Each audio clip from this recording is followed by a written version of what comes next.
오늘은 이것이 무엇이냐라는 제목을 가지고 성도님들과 함께 은혜를 나누고자 합니다. 제가 우리 지구에 큰 위기가 찾아왔다고 하죠. 지구의 온난화로 인해서 북극과 남극의 빙하가 예상보다 더 빠르게 녹고 있어서 지금 현재 그 얼음들이 슬러시 상태라고 하죠.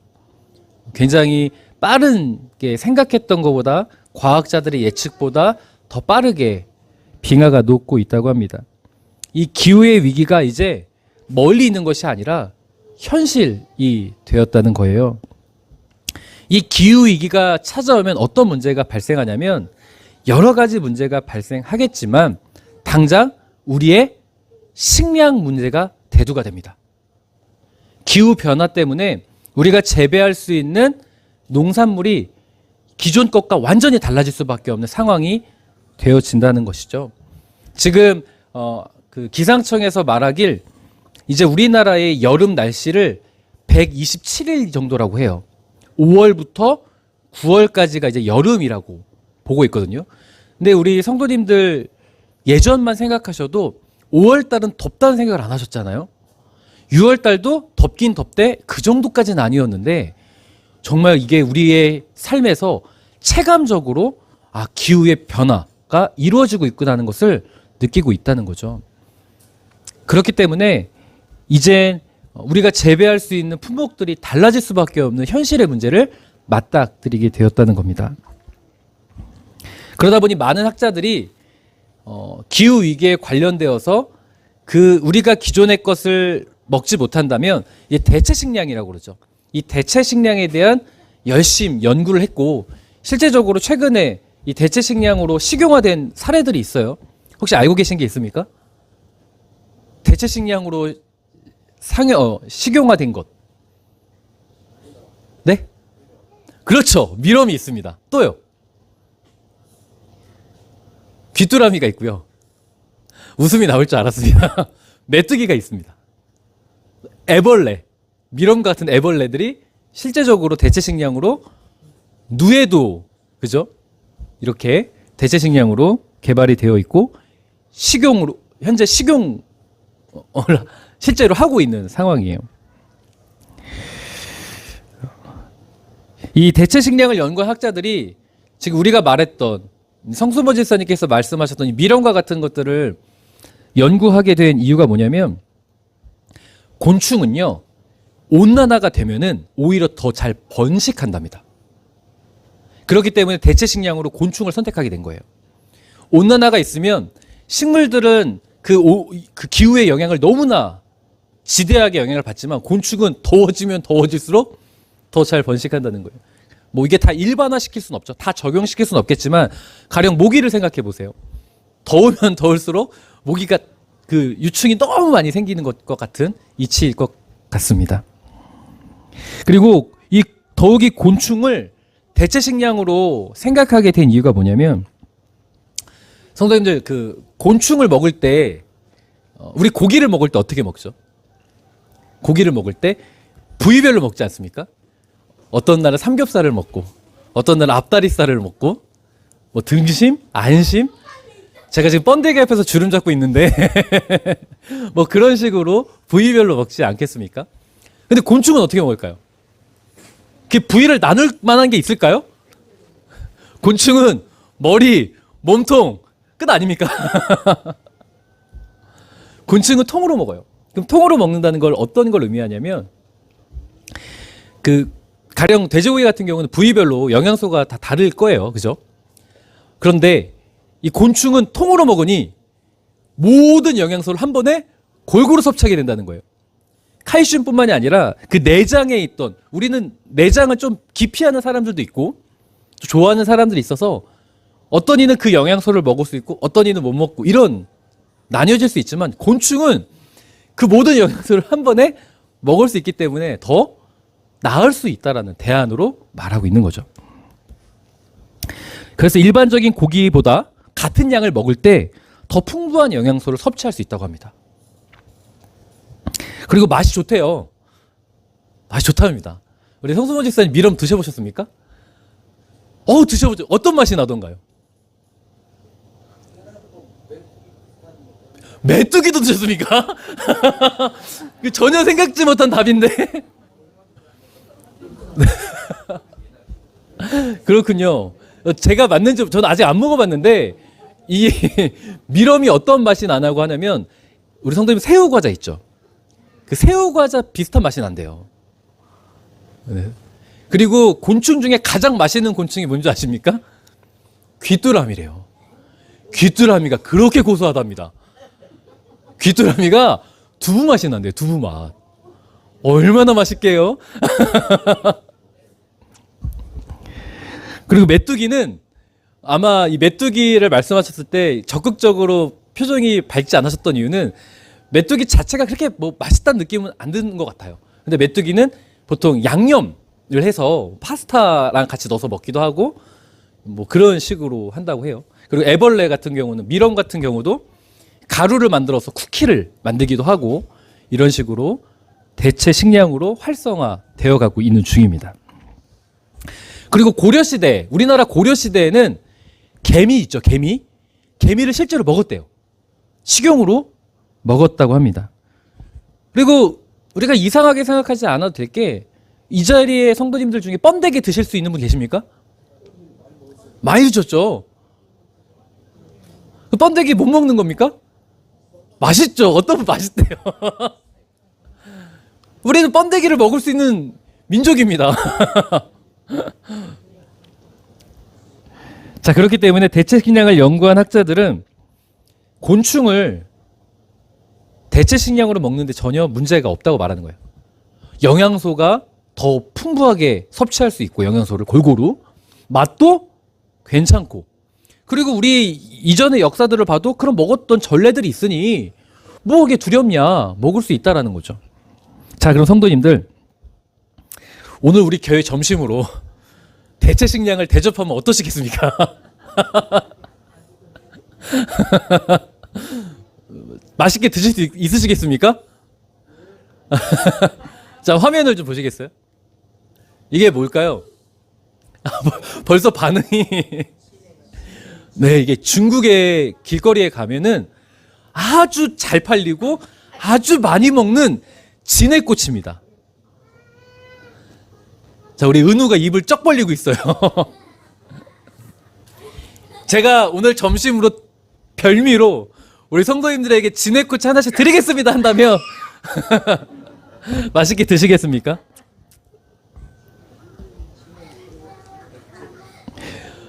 자, 좋으세요, 싫으세요? 한번 그 이분법적으로 한번 질문을 해보고 대답을 해보시죠. 좋으십니까, 싫으십니까? 싫어요.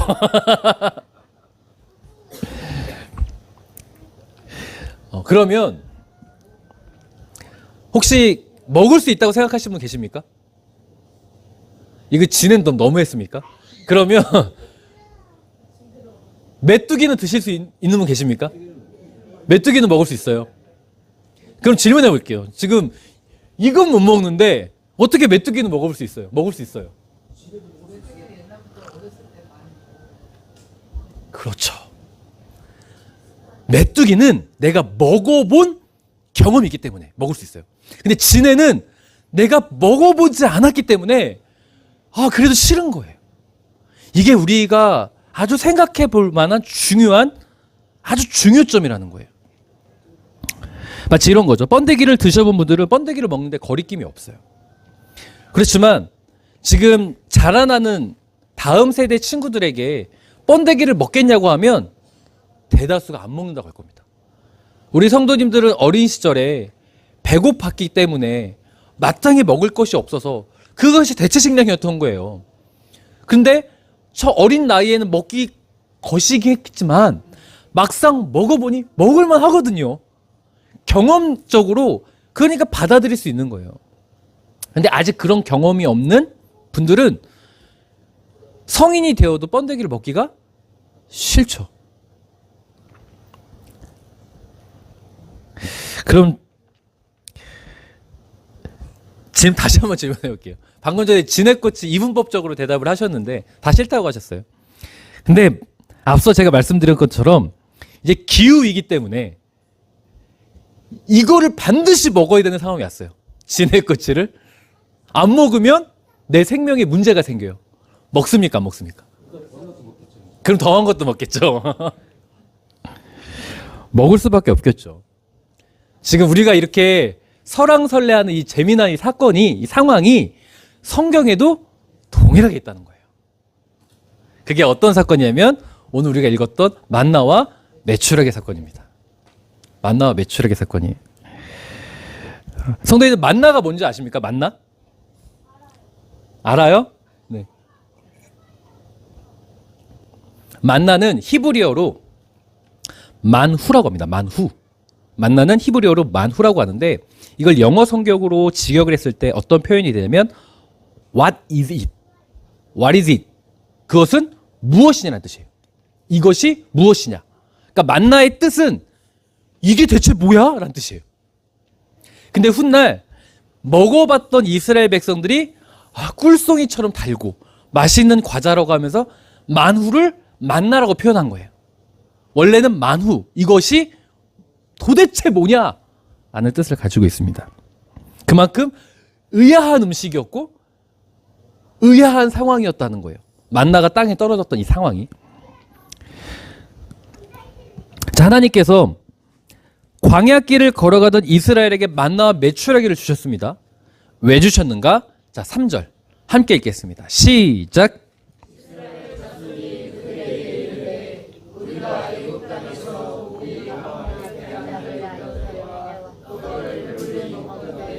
여호와의 손에 죽었더라면 좋았을 것을 너희가 이 광야로 우리를 인도해내어 이 온 회중이 줄여죽게 하는도다. 아멘. 광야를 가니까 먹을 게 마땅치 않았겠죠. 배고픔 때문에 굉장히 신경이 예민해진 이스라엘 백성들이었습니다. 우리도 그 배고플 때가 가장 좀 예민해지는 경우가 있잖아요. 극도로 배고파지면 그냥 한두 끼 정도 참는 건 인내할 수 있지만 이 배고픔이 계속적으로 밀려오는 상황이 되어진다면 아마 대다수 분들이 예민해질 거예요. 이스라엘 백성들이 굉장히 예민해졌습니다. 그래서 누구에게 원망을 하냐면 모세와 아론을 향하여 원망을 하는데 우리가 애굽에 있었으면 고기가마 곁에서 또 고기도 많이 먹고 떡도 배불리 많이 먹었을 텐데 왜 우리를 이 광야로 데리고 와서 굶어 죽게 하느냐라고 불평과 원망을 하는 거죠. 자, 성도님들, 그런데 이 불평과 원망이 맞습니까? 그렇죠. 왜냐하면 이스라엘 백성들은 애굽에서의 신분이 무엇이었어요? 노예예요. 노예가 어떻게 고기를 배불리 먹고 떡을 배불리 먹습니까? 아주 특수한 몇 명의 특출한 노예들은 가능할지 모르겠지만 보편적으로 노예라 함은 자기가 먹고 싶은 걸 마음껏 먹을 수 없는 신분입니다. 그러니까 이러한 불평은 사실 정말 그냥 어거지라는 거죠. 어거지 불평이고 어거지로 떼쓰는 거고 우리가 마치 그런 기도하는 거예요. 하나님 이거 안 해주면 나 몰라요! 막 이렇게 기도하는 거와 똑같은 어거지의 상황인 거예요. 자, 근데 하나님께서 이렇게 불평하는 이들에게 은혜를 베푸십니다. 8절 제가 한번 읽어볼게요. 전반절입니다. 모세가 또 이르되 여호와께서 저녁에는 너희에게 무엇을 주어? 고기를 주어 먹이시고 아침에는 떡으로 배불리시리니 이는 여호와께서 자기를 향하여 너희가 원망하는 그 말을 들으셨습니다. 아멘. 하나님께서 그 어거지 원망, 어거지 불평을 하고 있음에도 그들을 심판하셨습니까? 아니면 은혜를 베푸셨습니까? 은혜를 베푸셨어요. 저녁에는 고기를 준답니다. 이 고기는 메추라기예요. 떡은 뭐예요? 만나입니다. 저녁에는 고기를 주고 아침에는 떡을 주어서 배불리게 하겠다라는 은혜를 베푸신다고 말씀하셨어요. 왜요? 왜 이렇게 하셨냐? 지금 너희들이 잘못하는 것, 우리를 인도해내어 죽게 하는구나 라고 말하는 것을 아니라는 거죠. 너희를 인도하는 존재는 누구다? 하나님이고, 이렇게 주는 이유는 너희를 인도하는 존재는 하나님이고, 하나님은 너희를 죽게 하는 것이 아니라 항상 선한 길, 피할 길을 주신다는 것을 가르쳐 주기 위함이었던 거예요. 그래서 하나님은 이런 은혜를 베푸십니다. 그리고 너희를 인도해내는 존재가 누구인지를 정확히 알려주기를 원하셨다라는 거예요. 자, 불평했어요. 그런데 심판을 받는 것이 아니라 은혜를 입었어요. 자, 그럼 이스라엘 백성들은 어떤 반응을 보여야 됩니까? 그렇죠. 감사하는 마음 갖고 또요. 감사를 고백하고 또요. 그냥 말로만 땡입니까? 감사하면 아이고 감사하고 말로 땡입니까? 하나님을 찬양하고 예배해야 되겠죠. 우리가 하나님 앞에 감사를 표현할 수 있는 가장 중요한 고백은 뭐예요? 중요한 표현이 뭐예요? 예배하는 거 아닙니까? 찬양하고 예배하는 거 아닙니까? 우리 박판기 집사님과 앞서서 이렇게 엘피스 찬양팀과 찬양할 때 누구보다 감사한 마음이 들면 누구보다 멋지게 큰 소리로 찬양하고 더 기쁘게 찬양하고, 이게 우리가 하나님께 감사의 고백을 하는 거 아니겠습니까? 자, 그런데 이들의 반응을 보실까요? 15절 전반절 함께 읽겠습니다. 시작. 무엇인지 알지 못하여 서로 이르되 이것이 무엇이냐 하니. 아멘. 이스라엘 자손들이 이제 하나님의 은혜를 힘입었어요. 그래서 정말 저녁에는 매출에게 왔고 아침에 떡이 딱 왔네. 근데 그럼 감사를 고백하고 찬양을 해야 되잖아요. 막 비파와 소고를 치면서 찬양하고 덩실덩실 춤을 춰야 될 것 같잖아요. 그런데 갑자기 그거 보면서 인상을 짝 찌푸리는 거예요. 아, 이게 뭐야 이러고 있는 거예요.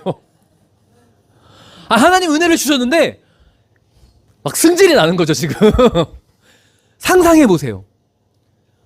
생전 처음 보는 거가 딱 땅에 떨어져 있어. 나는 먹어본 적도 없고 본 적도 없는데, 우리 먹어보지도 않고 본 적도 없으면 그걸 먹을 수 있어요? 이해가 되세요? 진해꽃이 안 먹어봤잖아요. 진해꽃이가 떨어진 거예요 지금.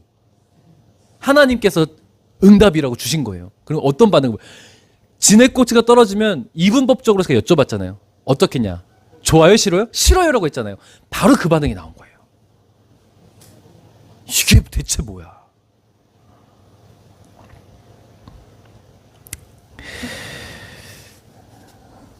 고대 시대 이집트의 식용고기는요, 어떤 것들이 있었냐면 양고기, 소고기, 낙타고기, 그리고 아주 별미는 비둘기고기.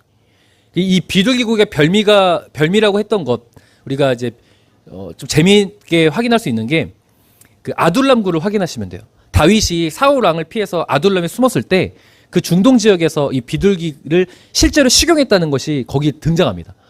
아둘람 굴에 보면요, 그 굴마다 이 구멍들이 촘촘하게 뚫려 있거든요. 다 거기가 비둘기 사육하는 공간이었어요. 비둘기를 식용하기 위해서. 배고프기 때문에 비둘기를 키운 것도 있겠지만 비둘기가 그 중동 문화에서는 굉장히 별미였다고 합니다. 그리고 벽화에는 이 비둘기 그림이 굉장히 많대요. 별미 중에 별미라는 거죠. 어쨌든 이렇게 비둘기 고기가 있었고, 그리고 어떤 고기도 벽화에 등장을 하냐면 메추라기 고기도 등장합니다. 그러니까 이런 식용 문화가 고대 시대 이집트 벽화에 그려져 있어요. 메추라기도 있다는 거예요. 자, 그렇기 때문에 자 보세요 성도님들. 저녁에 메추라기 고기가 왔을 때 이스라엘 백성들이 어떤 반응을 보여요? 이것이 무엇이냐는 반응 안 보이죠. 왜요? 알고 있는 거예요. 메추라기는 우리들이 늘 먹던 거예요. 그렇기 때문에 이것이 무엇이냐라고 하지 않아요. 마치 번데기를 먹어보면 번데기구나 하고 하는 것처럼 괜찮은 반응을 보이는 거죠. 맛있고 맛없다의 반응은 있을 수 있겠지만 그거는 받아들일 수 있어요. 그런데 문제가 뭐냐면 만나였던 거예요. 만후 대체 이것이 무엇이냐? 그들이 애굽에서 배워왔던 식용 문화와 전혀 다른 어떤 음식이 주어진 거예요. 하나님께서 그들에게 은혜를 베푸셨다고 하는데 그들이 살아온 삶의 경험으로, 그들이 살아온 삶의 방식으로는 이것이 은혜가 아닌 거예요. 우리에게도 이런 상황이 있습니다. 하나님께서 우리를 인도하신다고 해요. 하나님께서 우리에게 은혜를 베푸신다고 해요. 그런데 내가 가진 삶의 경험으로, 내가 가진 삶의 방식으로는 그게 은혜가 아니네. 나는 지금 응답이 돼야 되는데 하나님은 1년 뒤에 응답을 주는 게 하나님의 방법이래. 근데 내 삶의 방식으로는 지금 돼야 되기 때문에 그게 은혜가 아닌 거예요. 근데 하나님의 은혜의 방법은 나를 훈련시켜서 우리 지금 광야로 인도하는 너가 광야 같은 삶을 살고 있다면 너를 인도하는 존재가 누구인지를 깨닫게 하기 위해서 만나를 주신 건데, 그런 상황을 주신 건데, 나는 그게 싫은 거예요. 나의 삶의 방식으로는 내가 이해하는 하나님의 은혜는 그게 아닌 거예요.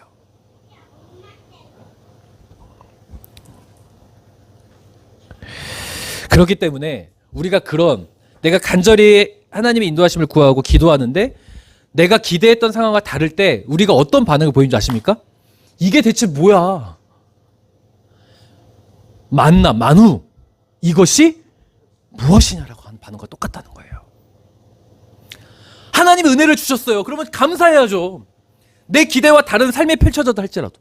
사사기 6장을 가도요, 굉장히 재미난 상황이 나와요. 이스라엘 백성들이 그 미디안 그 족속에게 궁핍함을 당하고 괴롭힘을 당할 때 간절히 부르짖잖아요. 하나님, 우리에게 지도자를 보내주세요. 하나님이 보내주십니다. 어떤 지도자를 보내주세요? 무명의 선지자, 알지 못하고 알려지지도 않은 이스라엘 백성들이 그가 와서 하나님을 신뢰하라, 하나님을 의지하라 아무리 외쳐도 듣는 둥 마는 둥. 왜요? 내가 이해하는 영적 지도자는 무명이 아니라 아주 유명한 사람이었거든요.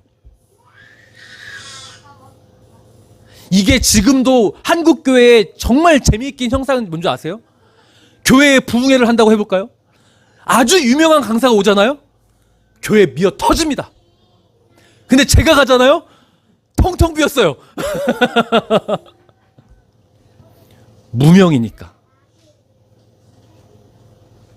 근데 제가 정말 감사했던 게 우리 장효서 집사님께서 그러시더라고요. 우리 목사님 똑똑하대요. 사실 미화시켰어요. 너무 창피해서. 우리 성도님들은 그렇게 봐주는 것만으로 좀 감사합니다. 우리가 기대하는 방식과 다를 때 우리가 이것이 무엇이냐라고 똑같이 만후 우리 이렇게 말을 한다는 거죠. 그런데 만나와 메추라기 사건에서 아주 중요한 영적 원리가 있습니다. 내가 살아온 경험, 내가 이해하는 은혜의 방식이 아니라 해도 그것을 취하면, 만나를 취하면, 만나를 먹으면 광야에서 생명이 연장됩니다. 이게 중요한 영적 원리가 있어요. 내가 이해가 가지 않아요. 이게 정말 하나님의 인도하심 맞아? 만후 이게 맞아? 라고 이해가 가지 않는다고 말해도 그래도 하나님이 나를 절대 망하지 않게 하시고 나를 분명히 선하게 인도하실 거라는 믿음을 갖고 만나를 먹으면, 진해꽃이 못 먹겠지만 먹으면 풍부한 영양소를 얻는 것처럼 광야 같은 순간이라 할지라도 하나님의 인도하심이 있다는 것을 믿는 만나를 먹으면 그곳엔 하나님의 인도하심과 생명이 있음을 꼭 믿으셨으면 좋겠습니다. 이게 만나의 중요한 영적인 원리예요. 예수님이 이 영적 원리를 얼마나 강조한지 아세요? 자, 예수님께서 이 영적인 원리를 말씀하시는데 요한복음 6장 51절 우리 함께 읽겠습니다. 시작. 나는 하늘에서 내려온 살아있는 떡이니 사람이 이 떡을 먹으면 영생하리라. 내가 줄 떡은 곧 세상의 생명을 위한 내 살이니라 하시니라. 아멘. 예수님께서 이 세상에 내려오실 때 사람들이 다 물어봤습니다. 저자는 누구냐? 마치 만나를 보면서 이것이 무엇이냐라고 말했던 것처럼 사람들이 당신은 대체 누구십니까? 라고 물어봤어요. 왜요? 예수님은 본인이 누구라고 하셨죠? 하나님의 아들이시라고 하셨단 말이에요. 근데 그걸 받아들일 수 있어요, 없어요? 그 당시 이스라엘 사람들은 받아들일 수가 없는 거예요. 그래서 계속적으로 질문한 거죠. 당신 뭐야? 지금 뭐야? 이해가 되세요? 그런 식으로 만후를 계속적으로 외쳤단 말이죠. 그때 요한복음 6장 49절부터 예수님께서 비유를 드시는데 어떤 비유를 드셨는가? 본인이 만나라고 비유하셨어요. 만나. 나는 하늘에서 내려온 살아있는 떡이니. 이게 뭐예요? 하늘에서 내려온 떡이 뭐예요? 만나예요. 근데 너무 중요한 말씀 하시죠. 이 떡을 먹으면 영생하리라. 똑같은 말이에요. 만후. 예수님에 대해서 당신은 누구십니까? 라고 의구심이 들잖아요. 내가 가진 신앙의 이해, 내가 가진 관점, 내가 가진 삶의 방식으로는 예수님이 메시아가 아니에요. 그때 당시 사람들은 예수님을 메시아로 받아들일 수가 없었던 거예요. 요셉의 아들이 어떻게 예수라고 할 수 있어? 메시아라고 할 수 있어? 난 받아들일 수 없어. 그런데 똑같은 말씀하시죠. 나는 만나다. 만나는 뭐예요? 만후. 이것이 무엇이냐라고 할 때 그 떡을 먹으면, 만나를 취하면 너는 영생한다. 이해가 가지 않아도, 받아들이기 어려워도, 너의 삶의 방식, 너의 이해로 이해할 수 없어도 그것을 내가 아멘으로 받아들이고 나아간다면 너는 생명의 길로 간다는 거예요. 예수님은 똑같이 이 중요한 영적인 논리를 말씀하셨습니다. 성경을 보면 실제로 저는 누구냐, 이것이 무엇이냐 의문이 들 때 예수 그리스도의 말씀을 따르고 예수 그리스도를 취함으로, 만나를 먹음으로 하나님의 도우심을 얻은 유명한 인물이 있습니다. 많은 인물이 있어요. 너무 많은 인물이 있는데 대표적인 사람이 바로 야이로입니다. 야이로. 자, 말씀 볼까요? 마가복음 5장 36절 넘겨주세요. 마가복음 5장 36절. 자, 함께 읽겠습니다. 시작. 예수께서 이 말을 곁에서 들으시고 회당장에게 말씀하셨다. 두려워하지 말고 믿기만 하여라. 아멘. 회당장 야이로. 회당장 야이로가 예수님을 찾아갑니다. 예수님을 찾아가서 간곡한 청을 해요. 내 딸을, 어린 딸을 살려주십시오. 예수님이 그때 그 말을 들으시고 즉시 발걸음을 돌이키셔서 회당장 야이로의 집으로 가요. 근데 가는 도중에 문제가 발생합니다. 수많은 인파가 예수님께 고침받고 싶어서, 예수님의 가르침을 듣고 싶어서 몰려들었는데 예수님이 그럼에도 불구하고 계속 발걸음을 옮기시고 있는 와중에 12해 동안 혈루증을 앓던 여인이 예수님의 옷에 손을 대요. 그 순간 예수님이 자신에게서 능력이 나간 줄을 아시고 발걸음을 그때서 멈추십니다. 발걸음을 멈추고 누가 나의 옷에 손을 대었느냐? 범인을 추색하기 시작하죠. 찾기 시작하죠. 자, 그러다 보니까 시간이 지체되고 있어요. 그러면서 그 여인과 이런저런 이야기하고 그 여인을 치유하는 과정, 그 여인의 믿음을 칭찬하는 과정, 이런 과정을 하는 가운데 회당장 야이로 집에서 사람들이 와요. 그리고 뭐라고 합니까?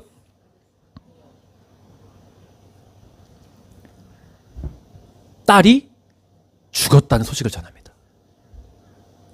자, 성도님 생각해 보세요. 야이로 입장에서 내가 이렇게 예수님 앞에 정말 무릎을 꿇고 엎드리면서 간절히 청을 해서 예수님 앞에 정말 진심을 다해서 예수님 앞에 내 딸을 살려달라고 요청한 상황이에요. 자, 그러면 예수님이 어떻게 해주셔야 돼? 내가 정말 내 모든 자존심을 다 버리고 오직 예수님만이 나의 희망이고 구주가 되심을 고백하면서 전적으로 신뢰했어요. 그러면 내 이해 방식으로는 그래도 예수님이 속히 가주셔야 될 거 아니에요. 그런데 속히 가주시지 않으시고 지체하고 계세요. 받아들일 수 있어요? 그것도 받아들이기 어려운 상황인데 결정타가 와요. 딸이 죽었대요. 그럼 예수님이 딸이 죽었다는 상황에서 그 예수님이 어떻게 보일까요? 밉지 않겠습니까? 근데 그런 상황에서 예수님이 36절 말씀하시는 거예요. 딸이 죽었다는 소리를 듣고 회당장에 말씀하시는 거예요. 두려워하지 말고 나를 믿어라. 날 믿어라. 내 삶의 방식으로는 받아들일 수 있어요? 없어요? 딸이 죽었다는 것을 그 사람들이 와서 전할 때는 확실히 사망이 되었기 때문에 와서 전하는 거예요. 헐떡헐떡 한다면 사망 선고를 할 수 있어요? 없어요? 없어요. 확실한 죽음이기 때문에 와서 전한 거예요. 그러면 그가 그동안 살아왔던 삶의 방식으로 그 이야기를 들으면 확실히 죽은 게 맞죠. 근데 그때 예수님이 이해할 수 없는 말씀을 하시는 거죠. 두려워하지 말고 믿어라. 그러면 우리가 어떤 반응이 들어요? 만후, 이것이 뭐야? 이런 반응이 나오지 않겠습니까? 근데 그런 반응이 나온 순간 이 회당장 야이로가 어떻게 한 줄 아세요? 받아들였어요. 내가 이해할 수 없고 받아들이기 어려운 그 순간에도 만나를 내가 취한 거예요. 만나를 먹은 거예요. 만나 대신 예수님의 말씀을 내가 따른 거예요. 예수님께서 말씀하신 거라면, 만나 대신 예수님께서 말씀하신 거라면 구약이든 신약이든 일맥상통하게 그 만나를 먹은 거예요. 그랬더니 자, 넘겨주세요. 42절 함께 읽겠습니다. 시작. 소녀가 곧 일어나서 걸으니 나이가 12살이라 사람들이 곧 크게 놀라거늘. 아멘. 예수님께서 말씀하시죠. 달리다굼. 번역하면 내가 내게 명하노니 소녀야 일어나라 라는 뜻이죠. 그러자 소녀가 일어나서 걷습니다. 사랑하는 성도님들, 만나 대신 예수님을 취했던 야이로는 광야길에 생명을 경험했던 이스라엘 백성들과 동일하게 하나님께서 그 문제를 적극적으로 함께해 주셨고 피할 기회를 주셨고 회복과 치유의 은혜를 주셨음을 꼭 믿으셨으면 좋겠습니다. 이것이 무엇이냐 이해할 수 없는 만나를 만날 때가 있어요. 내가 이해하는 건 진액꼬치를 줘야 되는 것이 아니라 적어도 메뚜기는 줘야죠. 무슨 말인지 이해되세요? 내 삶의 방식으로는 이게 하나님의 인도하시려면 진액꼬치가 아니라 메뚜기라도 줘야 내가 받아들일 수 있는 거예요. 그래서 내가 경험해 본 거라도 이해할 수 있는 방식을 줘야 내가 이게 하나님의 인도하시면 알 거 아니에요. 근데 때로는 이해가 가지 않아도 하나님은 우리가 광야 같은 순간이 있을 때 하나님의 말씀, 하나님의 계획을 신뢰하기를 원하시는 줄 믿습니다. 예수님도 마찬가지예요. 당신은 누구십니까? 라고 할 때 만후 끊임없이 외쳤을 때 나를 받아들이는 자에게는 영생이 있음을 설명하고 계심을 꼭 믿으셨으면 좋겠습니다. 이것이 도대체 무엇이냐의 상황을 만났을 때, 받아들일 때, 이 만나를 내가 취할 때 더 놀라운 비밀이 있습니다. 자, 사도행전 9장 5절 함께 읽죠. 시작. 대답하되 주여 누구시니까? 아멘. 참 재밌죠? 이것이 무엇이냐 이 만호의 고백이 잘 드러난 성경이 있어요. 사도행전 9장은 사도 바울이 되기 전 사울일 때의 사건이에요. 사울이 다메섹 언덕에서 예수님을 만나는 상황이거든요. 사울이 어떤 모습이었냐? 살기가 등등해서 예수를 믿는 자들을 죽이고 핍박하고 막 그러고 돌아다닐 때였어요. 그때 예수님께서 다메섹 언덕에 있던 사울을 찾아와서 호련히 빛을 비춥니다. 그러니까 깜짝 놀라죠. 그리고 너가 박해하는 예수다라고 말씀하시는 거예요. 그러자 이 사울이 뭐라고 고백하냐면 당신은 대체 누구십니까? 라고 말해요. 한 번 더 말씀하시죠. 나는 네가 박해하는 예수다.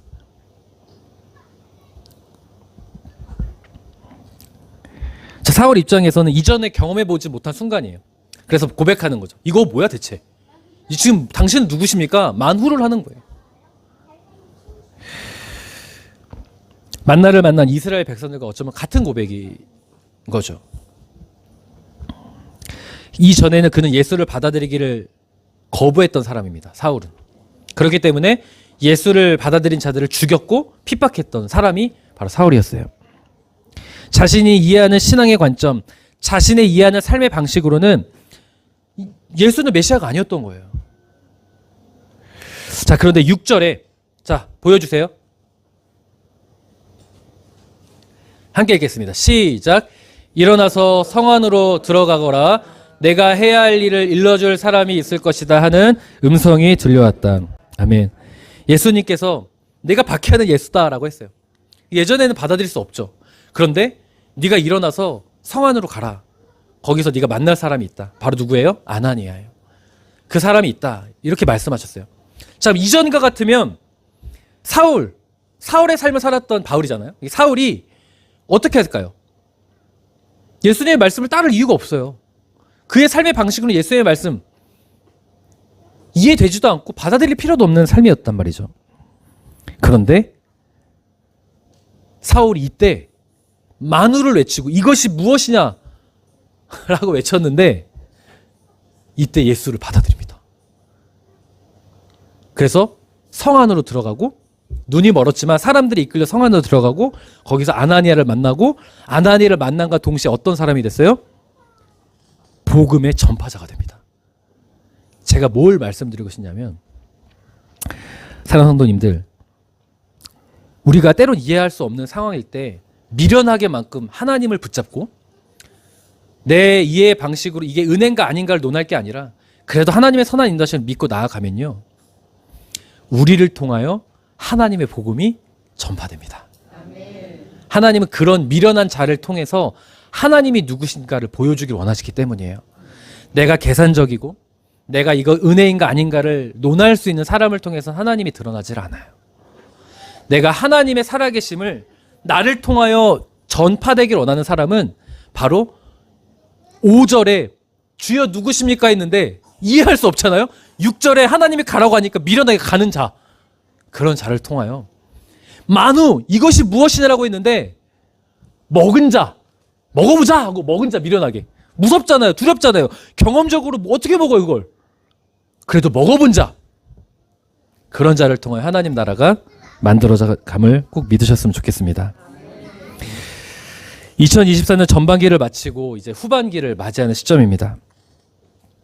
후반기에 우리가 기대하는 것과 다른 상황이 펼쳐질 수 있어요. 그렇죠? 이것이 무슨 상황이지 의문이 들 때가 있습니다. 만후 이것이 무엇이냐라고 할 때가 있어요. 그때 광야의 이스라엘 백성들처럼 만나를 먹었으면 좋겠어요. 출애굽기 16, 31절에 만나를 어떻게 소개하고 있는지 아십니까? 꿀송이처럼 달콤한 과자라고 소개하고 있어요. 이해가 가지 않아도 내가 하나님의 말씀을 따라가면 그 인생이 달콤한 인생이 될 줄 믿습니다. 야이로처럼 만나 되시는 예수님의 말씀을 신뢰하셨으면 좋겠어요.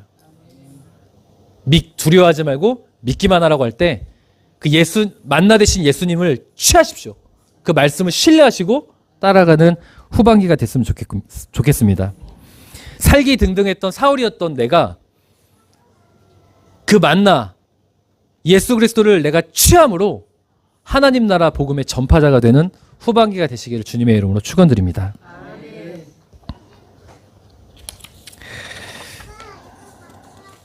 만나를 취할 때 우리 성도님들의 가정이 하나님의 나라가 되고 우리 교회가 하나님의 나라가 될 줄 믿습니다.